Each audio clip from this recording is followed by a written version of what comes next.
Bismillahirrahmanirrahim. Saya atas nama Nisa Rohanasa Putri NIM 01184063 akan membahas mengenai kebutuhan uji formil di Mahkamah Konstitusi. Secara semacam kekaburan persepsi bahwa Mahkamah Konstitusi cenderung lebih dekat dengan praktik uji material dibanding dengan praktik uji formil.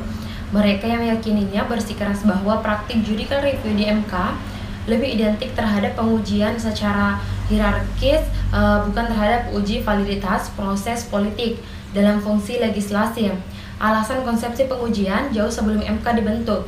Pengujian undang-undang telah menjadi wacana dalam risalah BPU PKI. Bahkan studi yang pernah dilakukan Nasution terhadap aspirasi pemerintah konstitusional Indonesia mencatatkan bahwa ide judicial review yang dirumuskan oleh konstituante tidak hanya merujuk pada konsepsi uji materi melainkan pada uji formil juga.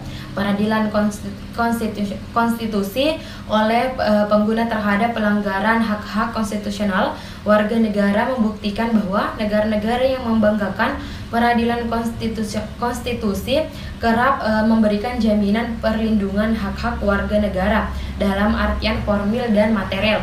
Secara formil menilai perbuatan atau kelalaian jabatan publik dalam proses politik. Secara material menilai isi undang-undang yang dihasilkan oleh parlemen. Jika dianalisis lebih lanjut, pengujian konstitusionalitas undang-undang dapat dilakukan dalam dua pola.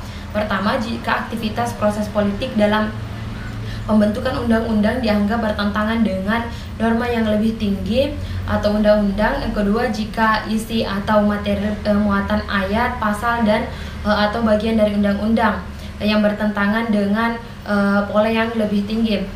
Dua pola ini lahir atas konsekuensi yang berbeda. Jika pengujian formal yang dikabulkan, maka keseluruhan undang-undang tidak mempunyai kekuasaan hukum yang mengikat. Analisis Mukhtar menjadi lebih relevan bahwa dalam konsepsi pengujian asas-asas formil selalu berkaitan dengan asas material dan dalam artian saling berkaitan. Cukup sulit untuk membedakan dalam proses pembentukan undang-undang, tidak mempunyai standar atau syarat baik dalam negara-negara common of law maupun civil law. Yang menjadi akar dari tradisi sistem hukum adalah pengujian konstitusionalitas oleh pengadilan.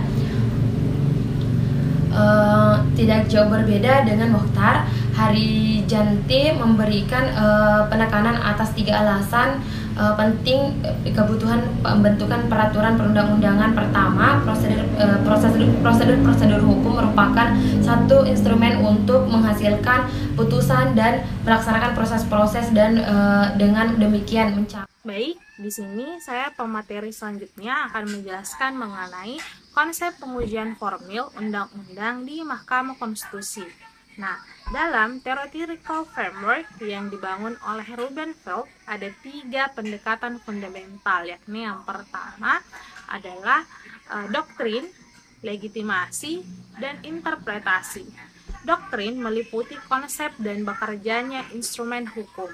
Legitimasi meliputi landasan kewenangan yang dibenarkan oleh konstitusi secara tekstual maupun kontekstual.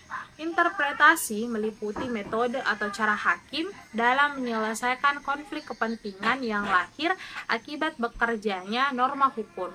Konsep yang ditawarkan para ahli tentu telah memberikan justifikasi bahwa uji formil merupakan bagian penting dari tujuan pengujian. Dalam kerangka doktrin, rasanya tidak perlu dimunafikkan pentingnya due process of lawmaking. Hal ini telah diakui oleh Tusnet yang menyatakan daya kepentingan politik pembentukan undang-undang itu merupakan hal yang sangat kompleks. Interaksi politik itu sangat rentan mengabaikan prosedur dan mengakomodir norma yang inkonstitusional. Kepentingan mayoritas akan menjadi simbol kekuatan dalam pengambilan keputusan politik parlemen.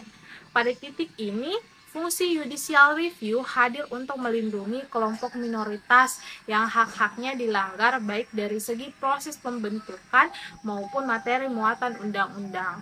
Oleh karenanya, validitas sebuah undang-undang hanya dapat dibenarkan jika memenuhi syarat prosedur, moral politik, proses yang rasional dan memiliki manfaat bagi warga negara.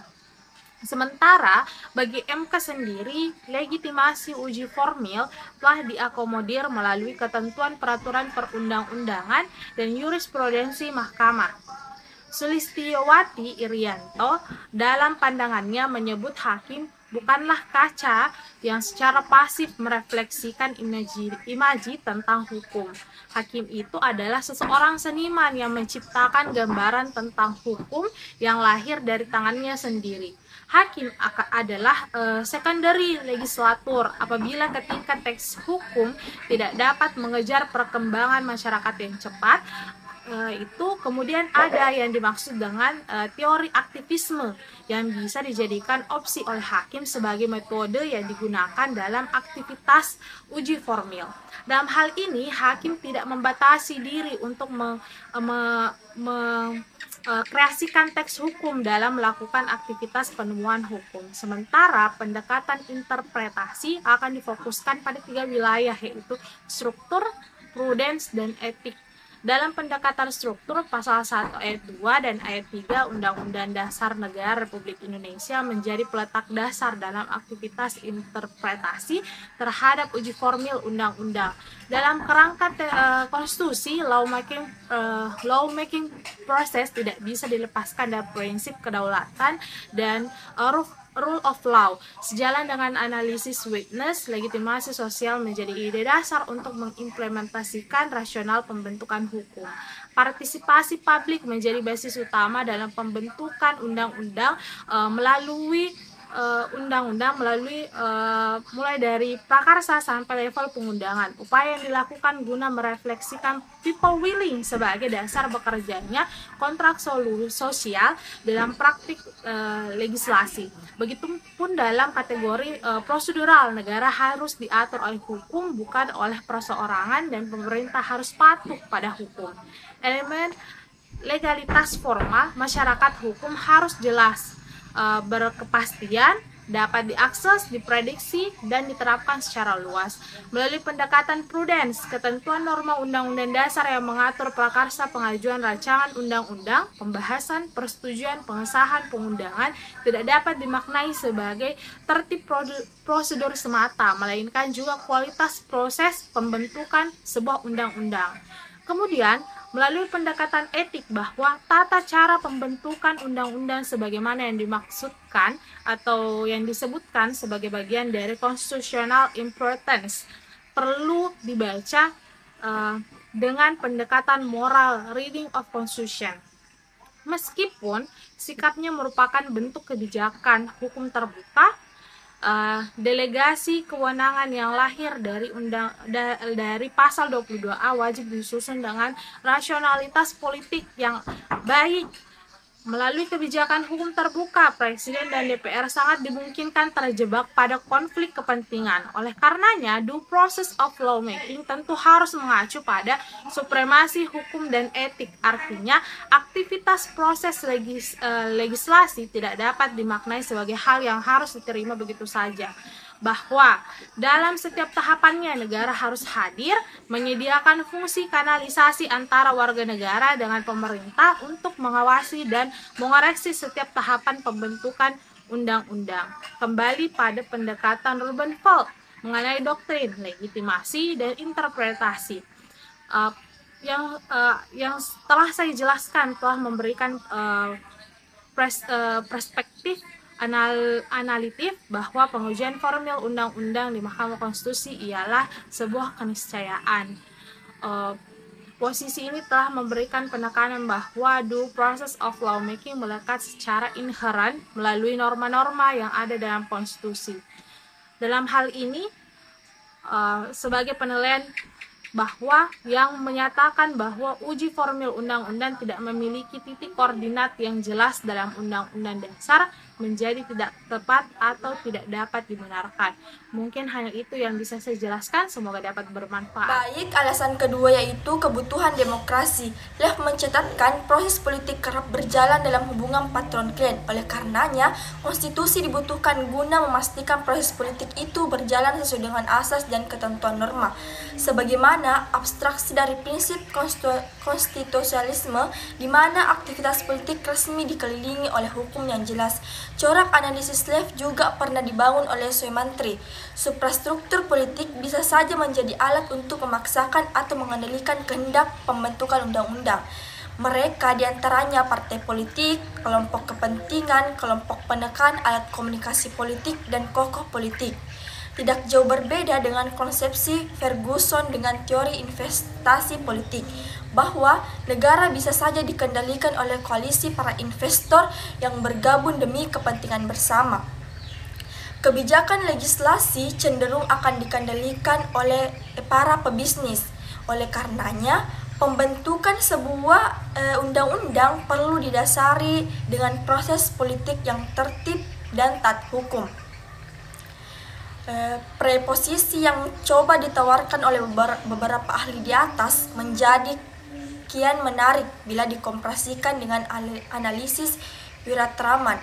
Akademikus ini menyebutkan dengan istilah krisis politik legsprudensi bahwa ada kecenderungan kondisi legislasi saat ini sangat jauh dari legitimasi dan efektivitas.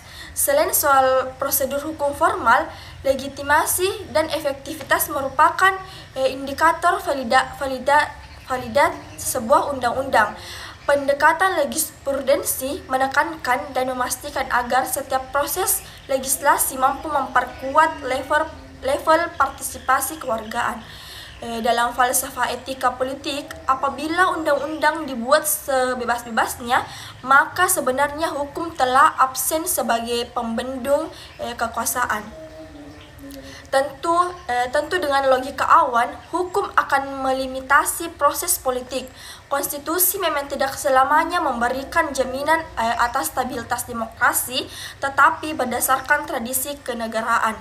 Supremasi hukum didesain untuk mencegah pemimpin untuk mengkonsentrasikan atau menyalahgunakan kekuasaan.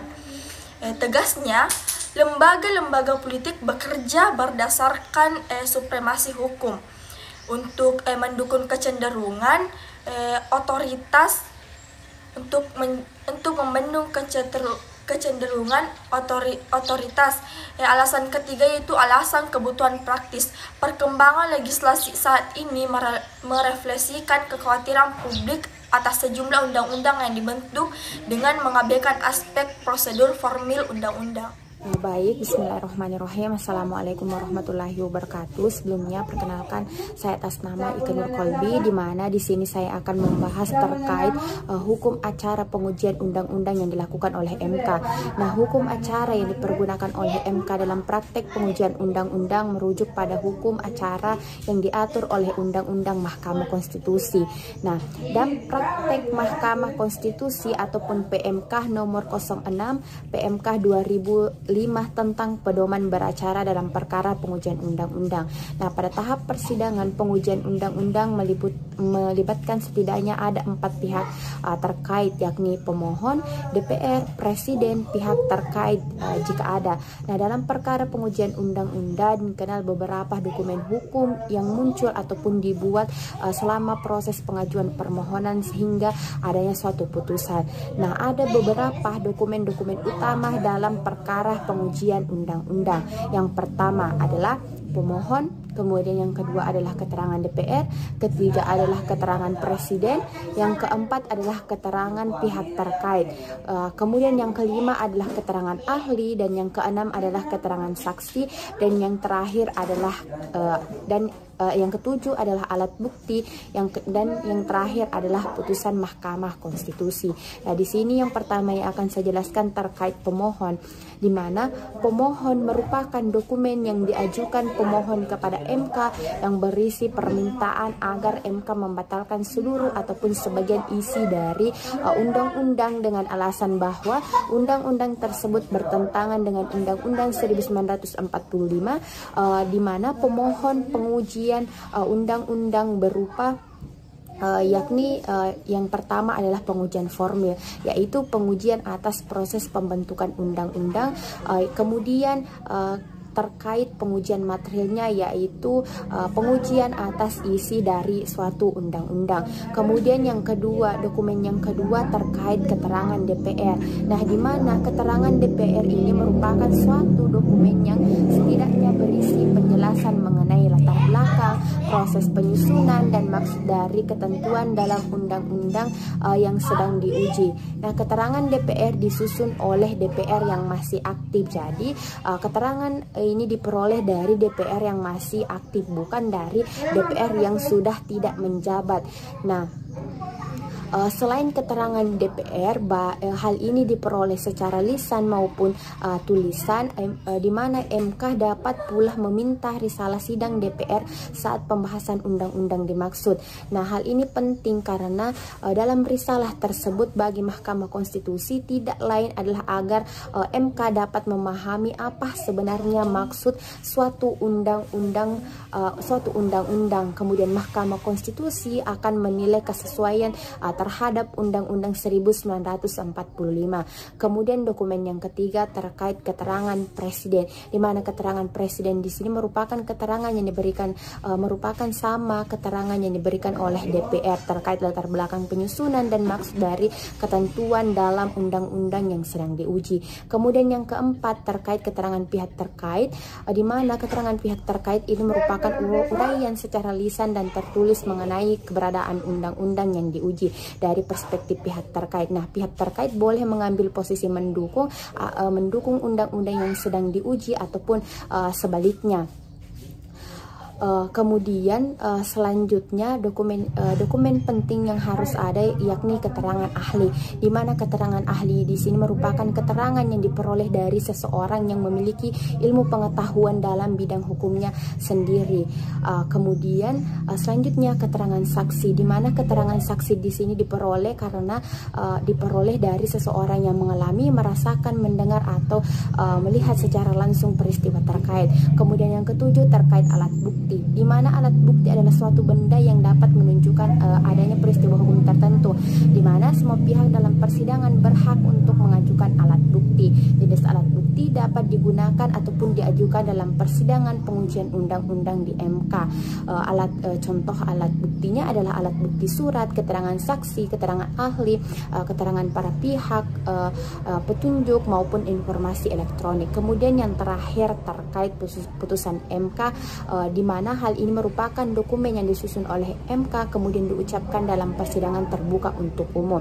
Nah, putusan MK secara sederhana dapat dikatakan sebagai pendapat akhir MK terhadap perkara yang didalilkannya. Nah, terdapat 3 jenis amar putusan dalam perkara pengujian undang-undang. Yang pertama adalah pemohon tidak dapat diterima, di mana hal ini berarti amar yang dijatuhkan oleh Mahkamah Konstitusi jika pemohon ataupun pemohonnya tidak memenuhi syarat pengajuan permohonan. Kemudian yang kedua terkait permohonan dikabulkan, yaitu amar yang dijatuhkan oleh Mahkamah Konstitusi dalam hal dalil permohonan pemohon terbukti menurut hukum. Kemudian dalil yang terakhir terkait permohonan ditolak, di mana permohonan ditolak ataupun amar putusan yang diberikan oleh MK yakni dijatuhkan dalam hal dalil permohonan pemohon itu tidak dapat dibuktikan atau tidak beralasan menurut hukum. Jadi Mahkamah Konstitusi menolak permohonan tersebut. Jadi itu yang dapat saya sampaikan. Materi selanjutnya akan dilanjutkan oleh teman kelompok saya. Sekian. Bismillahirrahmanirrahim. Assalamualaikum warahmatullahi wabarakatuh. Saya Yulia Rizky Fajriani. Di sini saya akan membahas mengenai proses persidangan dalam pengujian undang-undang. Nah, yang pertama yaitu pemeriksaan pendahuluan. Pemeriksaan pendahuluan ini merupakan persidangan yang dilakukan untuk memeriksa kelengkapan dan kejelasan materi permohonan sebelum memasuki pemeriksaan pokok perkara. Nah, dalam praktiknya, pemeriksaan pendahuluan ini selain memeriksa kelengkapan administrasi perkara, juga memeriksa dua aspek yang menentukan keberlanjutan perkara, yaitu apakah pemohon memiliki kualifikasi untuk mengajukan permohonan yang dimaksud atau dikenal dengan legal standing, dan apakah perkara yang dimohonkan tersebut merupakan wewenang dari Mahkamah Konstitusi. Nah, secara keseluruhan pemeriksaan pendahuluan ini meliputi beberapa hal yang diperiksa. Nah, yang pertama itu identitas dan kualifikasi pemohon, kewenangan bertindak dan surat-surat kuasa.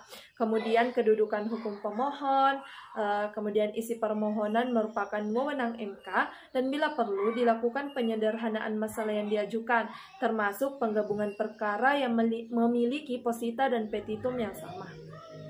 Yang keempat yaitu perubahan permohonan, baik itu saran hakim maupun atas kehendak pemohon itu sendiri. Yang kelima, alat-alat bukti yang akan diajukan. Kemudian yang keenam, saksi dan ahli dan pokok keterangan yang akan diberikan. Kemudian yang terakhir yaitu pengaturan jadwal sidang dan tata tertib persidangan. Proses selanjutnya yaitu pemeriksaan persidangan. Pemeriksaan persidangan ini dilakukan dalam sidang pleno yang terbuka untuk umum dan dalam keadaan tertentu yang diputuskan oleh rapat permusyawaratan hakim atau RPH. Pemeriksaan persidangan dapat dilakukan oleh panel hakim. Pemeriksaan persidangan ini mencakup yang pertama itu pemeriksaan pokok permohonan, pemeriksaan alat-alat bukti tertulis, mendengarkan keterangan presiden atau pemerintah, kemudian mendengarkan keterangan DPR dan atau DPD, kemudian mendengarkan keterangan saksi, keterangan ahli, dan keterangan pihak terkait, kemudian pemeriksaan rangkaian data, keterangan perbuatan, keadaan, dan peristiwa yang bersesuaian dengan alat-alat bukti lain yang dapat dijadikan petunjuk, kemudian pemeriksaan alat-alat bukti lain yang berupa informasi yang diucapkan, dikirimkan, diterima, atau disimpan secara elektronik dengan alat optik atau yang serupa dengan itu. Kemudian proses ketiga yaitu rapat permusyawaratan hakim. Nah, RPH ini dilakukan secara tertutup dan rahasia yang dipimpin oleh Ketua Mahkamah Konstitusi, dan dalam hal ketua berhalangan maka rapat pleno itu dipimpin oleh Wakil Ketua Mahkamah Konstitusi.